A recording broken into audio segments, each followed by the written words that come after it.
সেনাপ্রধানের জরুরি মতবিনিময় সভা শান্তিপূর্ণ ক্ষমতা হস্তান্তর হতে যাচ্ছে। এদিকে চট্টগ্রামে শিক্ষামন্ত্রীর বাসায় হামলা, সংসদ সদস্যের কার্যালয়ে আগুন। জানাবো বগুড়ায় দফায় দফায় সংঘর্ষে পুরো শহর রণক্ষেত্র। আরো জানাবো নওগাঁর শিক্ষার্থীদের সঙ্গে আওয়ামী লীগ ও পুলিশের সংঘর্ষ, গুলি, টিয়ার শেল নিক্ষেপ। এদিকে আন্দোলনকারীদের দেখে শাহবাগ থানায় ঢুকলো পুলিশ, জাদুঘরে বিজেপি। এবং সর্বশেষ জানাবো জামায়াত শিবির নিষিদ্ধ করে সরকার বড় ধরনের ঝুঁকি নিয়েছে, বলছে ইসলামী ঐক্যজোট। শুনছিলেন সংবাদ শিরোনাম, এবারে বিস্তারিত। সেনাপ্রধানের জরুরি মতবিনিময় সভা শান্তিপূর্ণ ক্ষমতা হস্তান্তর হতে যাচ্ছে। কর্মকর্তাদের সঙ্গে জরুরি সভায় সরকারের ক্ষমতা হস্তান্তর নিয়ে কথা বলছেন বাংলাদেশ সেনাবাহিনী প্রধান জেনারেল ওয়াকার উজ্জামান। দায়িত্বশীল একাধিক সূত্র এই তথ্য জানিয়েছেন।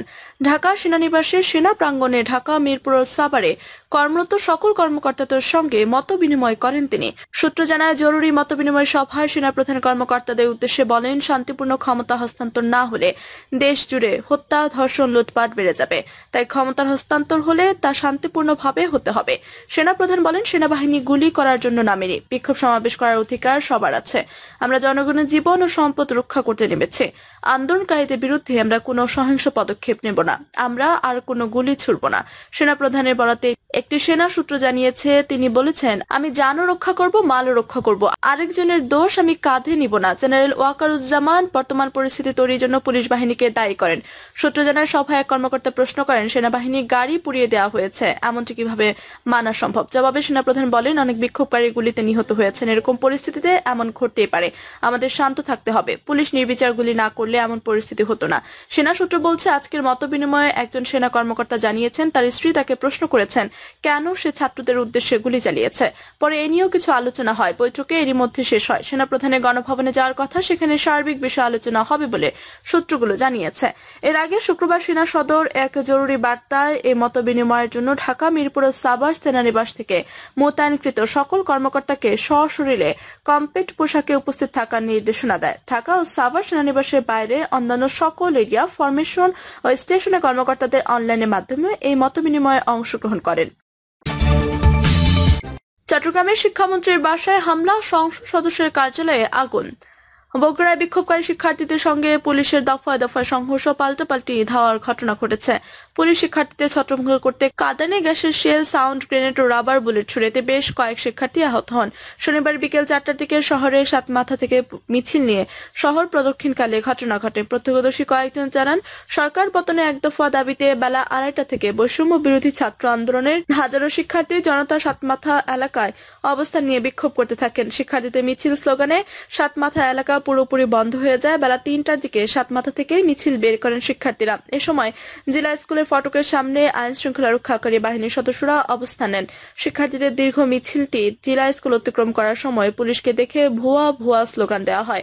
এ সময় উত্তেজনা ছড়িয়ে পড়ে। পুলিশ শিক্ষার্থীদের ধাওয়া দিলে মিছিল থেকে পুলিশকে লক্ষ্য করে ইটপাটকেল, বোতল ও জুতা নিক্ষেপ করা হয়। পুলিশ কয়েক রাউন্ড কাঁদানে গ্যাসের শেল ছুড়ে ছত্রভঙ্গ করার চেষ্টা করে। শিক্ষার্থীরা পাল্টা ইটপাটকেল ছুড়েন। এ সময় আইন শৃঙ্খলা রক্ষাকারী বাহিনীর সদস্যরা জেলা স্কুলের ভেতরে অবস্থান নেয়। মিছিলের একাংশ সার্কিট হাউস মোড় অতিক্রম করার সময় পুলিশ প্লাজার সামনে পুলিশের সাজোয়া যান লক্ষ্য করে বিক্ষোভকারীরা ইট পাটকেল ছুড়েন। পুলিশ তাদের ছত্রভঙ্গ করতে মুহুর্মুহু কাঁদানে গ্যাসের শেল, সাউন্ড গ্রেনেড ও রাবার বুলেট ছুড়ে। এ সময় বিক্ষোভকারীরা উত্তেজিত হয়ে সার্কিট হাউসের অভ্যর্থনা কক্ষের কাজ ভাঙচুর করে। দুই পক্ষের সংঘর্ষে বেশ কয়েক শিক্ষার্থী আহত হন। পরে জলেশ্বরী তলা, সাতমাথা, সার্কিট হাউস মোড়, জেলা জজ আদালতের সামনের সড়ক, কালীবাড়ি মোড় সহ গোটা শহরের সংঘর্ষ ছড়িয়ে পড়ে। বগুড়ার অতিরিক্ত পুলিশ সুপার স্নিগ্ধ আক্তার বলেন, বিক্ষোভকারীরা জেলা স্কুলের সামনে ও পুলিশ প্লাজার সামনে পুলিশকে লক্ষ্য করে বিনা উস্কানিতে ইট পাটকেল ছুড়লে কাঁদানে গ্যাসের শেল ছুড়ে তাদের ছত্রভঙ্গ করে দেওয়া হয়। রাবার বুলেট ও সাউন্ড গ্রেনেড ছুড়ার বিষয়টি তার জানা নেই। বগুড়ায় দফায় দফায় সংঘর্ষে পুরো শহর রণক্ষেত্র। বগুড়ায় বিক্ষোভকারী শিক্ষার্থীদের সঙ্গে পুলিশের দফায় দফায় সংঘর্ষ ও পাল্টাপাল্টি ধাওয়ার ঘটনা ঘটেছে। পুলিশ শিক্ষার্থীদের ছত্রভঙ্গ করতে কাঁদানে গ্যাসের শেল, সাউন্ড গ্রেনেড ও রাবার বুলেট ছুড়ে এতে বেশ কয়েক শিক্ষার্থী আহত হন। শনিবার বিকেল 4টার দিকে শহরের সাতমাথা থেকে মিছিল নিয়ে শহর প্রদক্ষিণকালে এই ঘটনা ঘটে। প্রত্যক্ষদর্শী কয়েকজন জানান, সরকার পতনে এক দফা দাবিতে বেলা 2:30 থেকে বৈষম্য বিরোধী ছাত্র আন্দোলনে হাজারো শিক্ষার্থী জনতা সাতমাথা এলাকায় অবস্থান নিয়ে বিক্ষোভ করতে থাকেন। শিক্ষার্থীদের মিছিল স্লোগানে সাতমাথা এলাকা পুরোপুরি বন্ধ হয়ে যায়। বেলা 3টার থেকে সাতমাথা থেকে মিছিল বের করেন শিক্ষার্থীরা। এ সময় জেলা স্কুলের ফটকের সামনে আইন শৃঙ্খলা রক্ষাকারী বাহিনীর সদস্যরা অবস্থান নেন। শিক্ষার্থীদের দীর্ঘ মিছিলটি জেলা স্কুল অতিক্রম করার সময় পুলিশকে দেখে ভুয়া ভুয়া স্লোগান দেওয়া হয়। এ সময় উত্তেজনা ছড়িয়ে পড়ে। পুলিশ শিক্ষার্থীদের ধাওয়া দিলে মিছিল থেকে পুলিশকে লক্ষ্য করে ইটপাটকেল, বোতল ও জুতা নিক্ষেপ করা হয়। পুলিশ কয়েক রাউন্ড কাঁদানে গ্যাসের শেল ছুড়ে ছত্রভঙ্গ করার চেষ্টা করে। শিক্ষার্থীরা পাল্টা ইটপাটকেল ছুড়েন। এ সময় আইন শৃঙ্খলা রক্ষাকারী বাহিনীর সদস্যরা জেলা স্কুলের ভিতর অবস্থান নেন। মিছিলের একাংশ সার্কিট হাউস মোড় অতিক্রম করার সময় পুলিশ প্লাজার সামনে পুলিশের সাজোয়া যান লক্ষ্য করে বিক্ষোভকারীরা ইটপাটকেল ছুড়েন। পুলিশ তাদের ছত্রভঙ্গ করতে মুহুর্মুহু কাঁদানে গ্যাসের শেল, সাউন্ড গ্রেনেড ও রাবার বুলেট ছুড়ে। এ সময় বিক্ষোভকারী উত্তেজিত হয়ে সার্কিট হাউসের অভ্যর্থনা কক্ষের কাজ ভাঙচুর করেন। দুপক্ষের সংঘর্ষে বেশ কয়েক শিক্ষার্থী আহত হন। পরে জলেশ্বরীতলা, সাতমাথা, সার্কিট হাউস মোড়, জেলা জজ আদালতের সামনে সড়ক, কালীবাড়ি মোড় সহ গোটা শহরে সংঘর্ষ ছড়িয়ে পড়ে। বগুড়া অতিরিক্ত পুলিশ সুপার স্নিগ্ধ আক্তার বলেন, বিক্ষোভকারীরা জেলা স্কুলের সামনে ও পুলিশ প্লাজার সামনে পুলিশকে লক্ষ্য করে বিনা উস্কানিতে ইটপাটকেল ছুড়লে কাঁদানে গ্যাসের শেল ছুড়ে তাদের ছত্রভঙ্গ করে দেওয়া হয়। নওগাঁর শিক্ষার্থীদের সঙ্গে আওয়ামী লীগ ও পুলিশের সংঘর্ষ, গুলি, টিয়ার শেল নিক্ষেপ। নওগাঁয় বৈষম্য বিরোধী ছাত্র আন্দোলনের কর্মসূচিতে শিক্ষার্থীদের সঙ্গে আওয়ামী লীগ পুলিশ সংঘর্ষের ঘটনা ঘটেছে। এ সময় পুলিশ কয়েক রাউন্ড ফাঁকা গুলি ও টিয়ারশেল নিক্ষেপ করেছে, এতে 10 জন আহত হয়েছে। এ সময় আওয়ামী লীগ অফিস ভাঙচুর করা হয়েছে। জানা গেছে, কোটা আন্দোলনকারী ছাত্রছাত্রী ও শিক্ষকরা পূর্ব ঘোষিত কর্মসূচির অংশ হিসেবে শহরে কাজীর মোড়ে সমবেত হয়ে বিভিন্ন স্লোগান দিতে থাকে। এক পর্যায়ে তারা মিছিল নিয়ে স্লোগান দিতে দিতে প্রধান সড়ক ধরে এগিয়ে আসতে থাকে। এ সময় সরিষাহাটির মোড়ে জেলা আওয়ামী লীগ অফিসের সামনে এলে উভয় পক্ষের মধ্যে উত্তেজনার সৃষ্টি হয়। এ সময় শিক্ষার্থী, ছাত্রলীগ ও যুবলীগের নেতাকর্মীদের মধ্যে ইটপাটকেল ছোড়াছুড়ি শুরু হয়। এক পর্যায়ে পুলিশ সেখানে টিয়ারশেল ও রাবার বুলেট নিক্ষেপ করে উভয় পক্ষকে ছত্রভঙ্গ করে দেয়।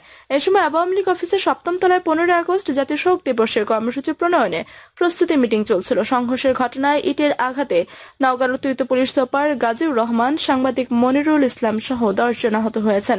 ধাওয়া পাল্টা ধাওয়া সংঘর্ষের পর শিক্ষার্থীরা আবারও জমায়েত হয়ে মুক্তির মোড়ে অবস্থান নিয়ে সেখানে বিক্ষোভ প্রদর্শন করে।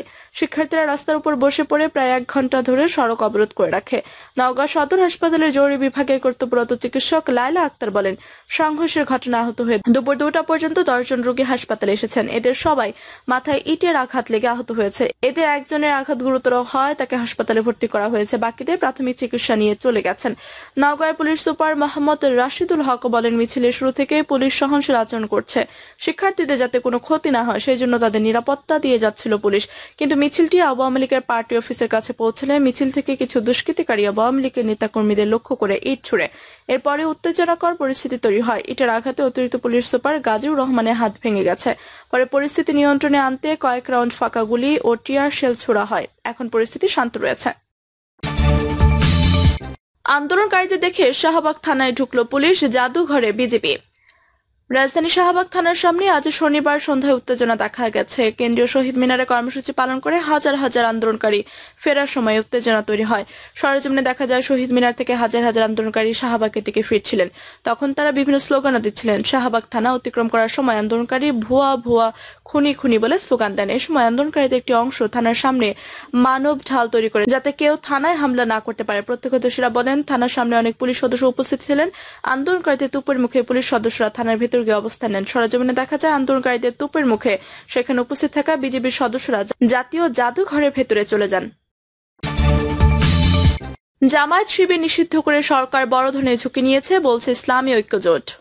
জামায়াত শিবিরের রাজনীতি নিষিদ্ধ করে সরকার বড় ধরনের ঝুঁকি নিয়েছে বলে মন্তব্য করেছেন বাংলাদেশ ইসলামী ঐক্যজোটের চেয়ারম্যান মিসবাহুর রহমান চৌধুরী। লিখিত বক্তব্যে মিসবাহুর রহমান চৌধুরী বলেন, গত বৃহস্পতিবার সরকার জামায়াত শিবির নিষিদ্ধ করে একটি প্রজ্ঞাপন জারি করেছে। আন্তর্জাতিক যুদ্ধাপরাধ আদালত বহু আগে জামায়াত ইসলামীকে একটি অপরাধী দল হিসেবে আখ্যায়িত করেছিল। আমি নিশ্চিতভাবে জানি, জামায়াত শিবিরের চতুরতা সম্বন্ধে সরকারের কোনো ধারণা নেই, অথবা যারা এই ব্যাপারে খোঁজ খবর রাখার দায়িত্বে তারা জামায়াতের অনেক আর্থিক সংস্থার সঙ্গে জড়িত। তিনি আরো বলেন, যে ওলামারা এতদিন জামায়াতের পাপাচারিতা দেশবাসীকে অবগত করতেন, এখন তাদের সন্তানরা জামায়াতের অর্থ সহ সহযোগিতা, ব্যবসা, আমদানি রফতানির সুযোগ সুবিধা পেয়ে জামায়াত শিবিরের নেতৃত্বে বৃহৎ ইসলামী ঐক্যের আওয়াজ উঠিয়েছিলেন। জামায়াতের কথিত হেকমতে প্রশিক্ষণ নিচ্ছেন। যদি জামায়াতের প্রকৃত রূপ দেশবাসীর সামনে স্পষ্ট করা না যায় তবে এই নিষিদ্ধ কোনো কাজে আসবে না।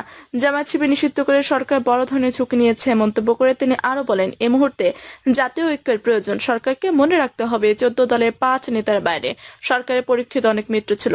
সরকার তাদের সঙ্গে কথা না রাখলেও তারা সরকারের বিপদে মুহূর্তে পাশে থেকেছে।